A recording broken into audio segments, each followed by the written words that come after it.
त्यांना महाविष्णूचा अवतार म्हणतात. तुकोबाराय सुद्धा तेवढाच महाविष्णूचा अवतार वाटले. टाळ्या कमी. तुकोबारायांना बाप म्हणावंच लागेल, म्हणावंच लागेल, म्हणावंच लागेल. तिसरी कृपा आहे, वहीमध्ये लिहून ठेवा. काशी की कला जाती थी,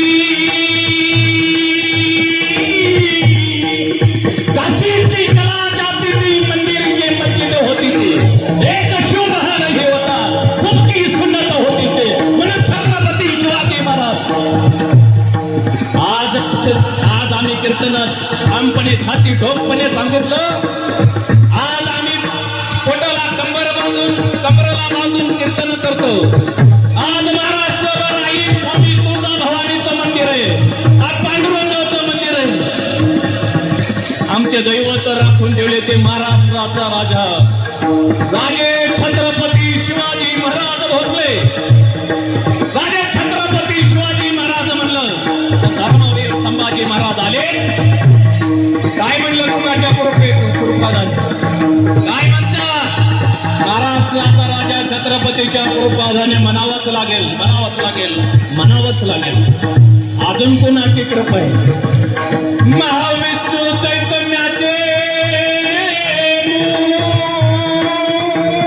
गुरु परंपरा बघा. मला अभिमान आहे, माझ्या गुरु परंपरा मला आहे.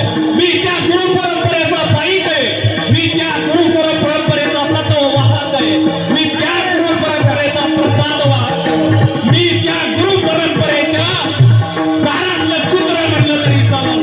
महाविष्णू चैतन्याचे संप्रदाय फलते ध्वनिया ब्रह्म आत्री दत्त इकडं बघा, इकडं नारायण अलभीम सगळ्यानंद शांताबाई बंडोबाबा नाव घेऊन थांबलं ना.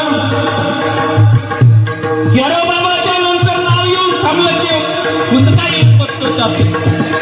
काय दिलं असेल होते महाराष्ट्राला ना प्रेम दिलं, प्रेम जाग केलं, जाग केलं म्हणून तुम्ही जाग केलं म्हणून श्रीपाद बाबा चव्हाण गाव कोटी तालुका इगतपुरी रामदास बाबा कुतवारे नारायण बाबा महान माने बाबा पीर हे गुरु परंपरा उलट म्हणायचं नाही कुणाच्या कृपादाने.